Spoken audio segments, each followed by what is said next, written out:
اچھا، جس طرح یہ کرونا وائرس پاکستان میں پھیلا ہے اور تباہی اس نے پوری دنیا میں مچا رکھی ہے، ٹرمپ جیسے امریکہ کے صدر بھی اس کے اوپر سنجیدہ نہیں تھے، پاکستان کی گورنمنٹ بھی سیدھی سی بات ہے سنجیدہ نہیں لیا انہوں نے بھی جو جس طرح لینا چاہیے تھا.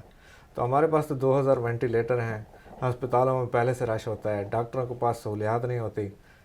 کوئٹہ میں جب ڈاکٹروں نے ینگ ڈاکٹرز نے احتجاج کیا کہ ہمارے پاس سہولیات نہیں ہیں، ہمارے پاس حفاظتی کٹس نہیں ہیں، ماسک نہیں ہیں، تو یہ سب چیزیں ابھی بھی ان کا یعنی ڈاکٹرز کو مسائل کا سامنا ہے.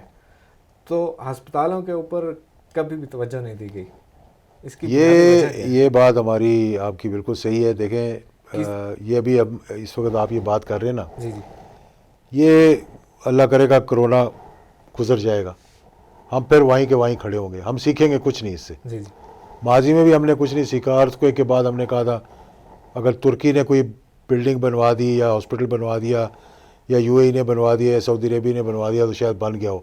جی جو ہم نے پیسے اکٹھے کیے، جو ہم نے ریلیف فنڈ آیا، اس سے پتہ نہیں ہم نے کیا کیا کیا نہیں کیا. آج تک جن لوگوں سے وعدہ کیا گیا تھا اور جن ہمارے مخیر حضرات نے کہا تھا کہ اتنے گھر بنوا کے دوں گا، جب ارتھکویک ختم ہو گیا کسی نے نہیں بنوائے.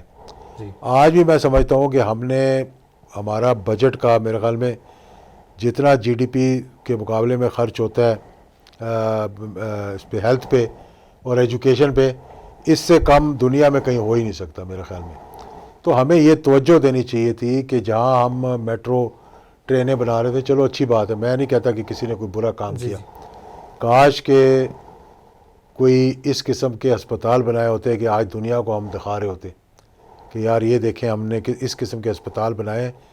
میٹرو میں کتنے لوگ سفر کر لیں گے؟ 1,00,000 کر لے گا، 2,00,000 کر لے گا، ٹھیک ہے کہ نہیں؟ کسی بھی یعنی اب اب ناگہانی ہاں، اور کتنی سبسڈی دینی پڑ رہی ہے آپ کو. آفت سے نمٹنے کے لیے ہمارے پاس اچھا وسائل تو ہونے اچھا، چاہیے. لوگ جا بھی رہے تھے دفتروں کو، یہ نہیں کہ بھئی میٹرو نہ چلتی تو لوگوں کا آنا جانا بند ہو جانا. یہیں پر ہمیں چاہیے تھا اسکولوں پہ توجہ دیتے، یہی پیسہ اگر ہم ہسپتالوں پہ لگاتے.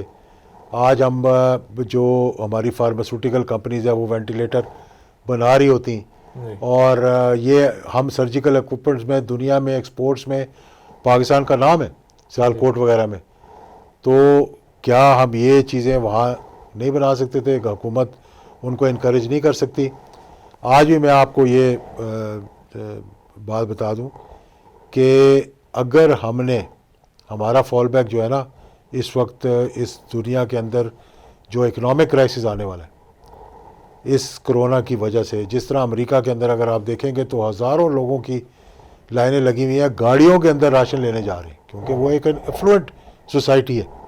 ان کے پاس ہر بندہ ایک جھاڑو دینے والا ہے، وہ بھی گاڑی اس کے پاس ہے، گاڑیوں میں جا کے راشن لے رہے ہیں. وہ اکنامک کنڈیشنز جو آنی ہے، پاکستان کے پاس ایک ہی فال بیک ہے، وہ ہے ایگریکلچر. ہمیں چاہیے تھا، میں وزیر اعظم سے بھی درخواست کروں گا، حکومت سے بھی درخواست کروں گا کہ جس طرح آپ نے کنسٹرکشن انڈسٹری جی ڈکلیئر کی ہے اور انسینٹیوز دیے ہیں، ایگریکلچر کو انڈسٹری ڈکلیئر کریں، لوگوں کو ٹیکس بریکس دیں، لوگوں کو کہیں کہ آپ انویسٹ کریں، کوآپریٹوز بنائیں، آپ لوگوں کو لے کر آئیں اس کے اندر کہ ہماری جو ہے، کیونکہ اللہ کا یہ شکر ہے کہ پاکستان میں ہم بھوکے نہیں مر سکتے، کیونکہ ہمارے پاس گندم اور کاٹن اور یہ ساری چیزیں لوکل اتنی پیدا ہوتی ہیں کہ ہم اپنے لوگوں کو فیڈ کرنے کے باوجود افغانستان کو بھی فیڈ کرتے ہیں، مطلب جی باقی ایکسپورٹ تو رہنے دیں. تو اس طرف توجہ دینے کی ضرورت ہے. اب ٹائم ہے کہ ان چیزوں پہ توجہ دیں تاکہ آگے چل کر ہمارے معاملات جو ہیں وہ صحیح ہو سکیں. اجاز الحق صاحب، جہاں اگر ہم بات کشمیر کی نہ کریں، جب کشمیر میں 5 اگست کو نریندر مودی نے 370 آرٹیکل ختم کیا اور وہاں پر کرفیو نافذ کر دیا گیا، تو چاہیے تو یہ تھا کہ پاکستان اور پوری دنیا کے جتنے بھی مسلمان ممالک ہیں وہ، اور جو نام نہاد انسانی حقوق کے علم بردار جتنی تنظیمیں ہیں وہ، اور اقوام متحدہ، ان کو کردار ادا کرنا چاہیے تھا. کسی نے کوئی آواز نہیں اٹھائی. آپ نے بڑی آج اچھی بات کی ہے. یہ میں شروع میں جی ہمیں یہ بات کرنی چاہیے تھی. میرا تو یہ یقین ہے اور ایمان ہے کہ جس طرح سے لوگوں نے کشمیریوں کو، بچوں کو، ماؤں کو جس بے دردی سے اگنور کیا، ہم سمیت، جی یہ ساری دنیا کو اسی کی سزا مل رہی. ایک مظلوم کی جو ہے نا وہ اللہ تعالیٰ کو سب سے پہلے پہنچتی ہے، بے شک یعنی کہ اور آج تقریباً 1 سال ہونے لگا ہے آلموسٹ، جب سے وہاں پہ کرفیو لگا ہوا ہے، جب سے وہاں پہ لاک ڈاؤن ہے، جب سے وہاں پر media black article media black out ہے، انٹرنیٹ بند کر دیے گئے ہیں، مطلب کس طرح سے لوگوں پہ ظلم نہیں ہوا وہاں پہ. اور ہم نے کیا کیا؟ ہم نے تقریریں کی، ہم نے آدھے گھنٹے چینیں کھڑے ہو گئے. بنائی. ہم تو میں تو سمجھتا ہوں کہ بڑے دکھ کے ساتھ مجھے کہنا پڑ رہا ہے کہ ہم اپنے مسلمان بھائیوں کو ایک پلیٹ فارم پہ نہیں کھڑا کر سکے. جب کشمیر کے اندر ہماری ماؤں بہنوں کی عزتیں لوٹ رہی تھیں، جی بچے معصوم اسپتال ایمبولینسوں کو ترس رہے تھے، ہمارے دوست جو ہے وہ مودی کو بلا کر اور اس کے ساتھ جلسے کروا رہے تھے، سول اور ایوارڈ سے نوازا جا سول رہا ایوارڈ سے نوازا جا رہا تھا ان کو، اور ان کی پذیرائی کی جا رہی تھی. آج اس کی سزا پوری دنیا کو ملی ہے، اور اللہ تعالیٰ نے بتا بھی دیا یہ کہ جی ہم اس سے لڑیں گے. ہم لڑنے کے قابل نہیں ہیں، یہ تو ایک چھوٹا سا وائرس ہے.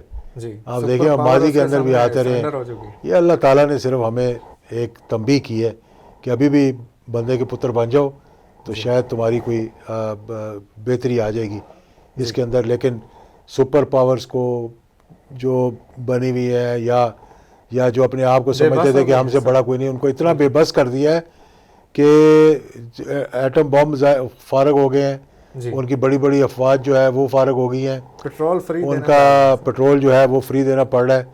تو یہ چیزیں ایک سبق اللہ کی طرف سے ہمیں ہے. ہمیں آپ بھی چاہیے کہ رمضان کا مہینہ ہے، ہم اللہ تعالیٰ سے توبہ کریں، ہم اللہ تعالیٰ سے وعدہ کریں کہ ہم صحیح مسلمان بنیں گے، ہم جھوٹ نہیں بولیں گے، ہم چوری چکاری نہیں کریں گے، ہم کسی کو برا بھلا نہیں کہیں گے، ہم صحیح ناپیں گے، صحیح تولیں گے، اور ایک اچھے مسلمان بن کر زندگی گزاریں گے. جی اجازت الحق صاحب، یہ اس جو کرونا وائرس کے حوالے سے میرا آخری سوال ہے. تو کرونا وائرس کے بارے میں یہ بھی تاثر ہے کہ یہ یعنی خود ساختہ تخلیق کیا گیا ہے، اس چیز سے آپ اتفاق رکھتے ہیں؟ دیکھیں آج کل جو معاملات اتنے آگے بڑھ گئے ہیں کہ چائنا پہ الزامات لگ رہے تھے اور امریکہ کی طرف سے، بلکہ انہوں نے ان کو سو بھی کیا. جی جرمنی نے اور امریکہ نے چائنا کو سو کر رہے ہیں کہ بھئی آپ نے وہ بات چھوڑی ہے. پھیلائی ہے وہ کہہ رہے ہیں کہ ہم نے نہیں پھیلائی، انہوں نے پھیلائی ہے. امریکہ میں. اب آج کل کے حوالے سے جو بہت سی تھیوریز سامنے آ رہی ہیں، جی کچھ لوگ تو یہ کہہ رہے ہیں کہ جی وہ جو انجیکشن ابھی ایجاد نہیں ہوا، اس کا وہ ایجاد کرنے کے لیے کوئی چپ ڈال دیں گے اندر. ان چیزوں پہ مطلب یقین کرنا نہ کرنا اپنی جگہ ہے، کیونکہ جو لوگ یہ تھیوری دے رہے ہیں وہ پڑھے لکھے لوگ ہیں. جو لوگ یہ بات کر رہے ہیں جناب کہ یہ سارا کچھ کیا گیا پاپولیشن کو کنٹرول کرنے کے لیے کیا گیا، لیکن جہاں تک سائنس نے ترقی کر لی ہے، اس کی کہیں نہ کہیں باٹم لائن جو ہے وہ سامنے آ جائے گی. پتہ لگ جائے گا کہ یہ وائرس چھوڑا گیا ہے یا یہ وائرس جو ہے انسان کی ایجاد ہے یا یہ اللہ تعالیٰ کی طرف سے ایک آیا ہے. مطلب کہ وائرس جس طرح کے ماضی کے اندر آپ نے دیکھا، کچھ لوگ 5G کے ساتھ ریلیٹ کر رہے ہیں اس کو، کچھ لوگ یہ تھیوری دے رہے ہیں کہ جب ہم نے ریڈیو ایکٹیو ویوز کے ساتھ کھیلا 1919 میں، اور پھر اس کے بعد 1960 میں جو چیزیں تبدیل ہوتی رہ گئیں، جب سیٹلائٹ گیا تو یہ چیزیں جو ہے وہ فلانی بیماری آئی. لیکن ان چیزوں سے ہٹ کر ہمیں یہ دیکھنا ہے کہ اب فی الحال اس کا مقابلہ کیسے کرنا ہے اور ہمیں آگے کیسے چلنا ہے. بالکل. تو یہ تو یعنی کرونا کے حوالے سے ہم نے گفتگو کی، تو میں چاہتا ہوں کہ جنرل ضیاء الحق شہید رحمۃ اللہ علیہ کے حوالے سے بھی ہم گفتگو کریں. تو اجازت الحق صاحب، میں آپ سے پوچھوں گا، یہ قوم جاننا چاہتی ہے کہ بہت سے لوگ جو ہے وہ کریڈٹ لیتے ہیں ایٹم بم کے اوپر کہ ہم نے دھماکے کر دیے، تو یہ اس کا کریڈٹ زبردستی وہ لیتے ہیں شروع دن سے.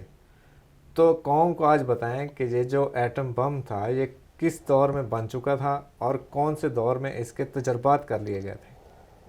اس پہ میرا خیال میں کیونکہ ابھی گفتگو کافی ہماری لمبی ہوگی، ایک پورا سیشن اس پہ ہم رکھیں گے. جنرل صاحب کے حوالے سے میں یہ کہنا چاہوں گا کہ جب حکمرانوں کی نیت صحیح ہو، ایماندار ہوں، دیانتدار ہوں، تو 11 سال ایک بڑا لمبا عرصہ ہوتا ہے. آئے صاحب 11 سال میں آپ دیکھیں کہ کیا اس سے پہلے حال تھا کہ لوگوں کی لائنیں لگی تھیں، کھانا نہیں مل رہا تھا، راشن نہیں، ڈپو کھلے ہوئے تھے. بالکل. الحمدللہ 11 سال تک پاکستان میں کوئی زلزلہ نہیں آیا، کوئی سیلاب نہیں آیا. کسی دشمن میں یہ جرت نہیں ہوئی کہ پاکستان کی طرف میلی آنکھ کر کے دیکھ سکے. اور قیمتوں کو آپ دیکھیں جو آج کل کنٹرول سے باہر ہیں کہ برقرار رہیں. یعنی ایوب خان کے زمانے میں 4 آنے چینی کی قیمت بڑھ گئی تھی تو ساری دنیا باہر نکل آئی تھی. تو جنرل ضیاء الحق کے زمانے میں الحمدللہ پاکستان پرامن رہا، کسی کی جرت نہیں ہوئی کہ پاکستان کی طرف میلی آنکھ کر کے دیکھے. اور چیزیں اتنی کنٹرول رہیں کہ آج بھی وہ بزرگ جو زندہ ہیں، جو لوگ دیکھ رہے تھے اس وقت، وہ اسی لیے خراج تحسین پیش کرتے ہیں کہ وہ راتوں کو اٹھتے تھے، تہجد میں اپنی لوگوں کے لیے روتے تھے، بیٹری چارج کروانے اپنی مدینہ منورہ جاتے تھے. اور اللہ کے ساتھ ان کا جو لگاؤ تھا اور خوف تھا اور کوئی دنیاوی لالچ نہیں تھی. یہی وجہ تھی کہ الحمدللہ اللہ تعالیٰ نے اس 11 سالوں میں اس ملک کو ہر مصیبت سے، مشکل سے بچایا اور ترقی کی راہ پہ لگایا.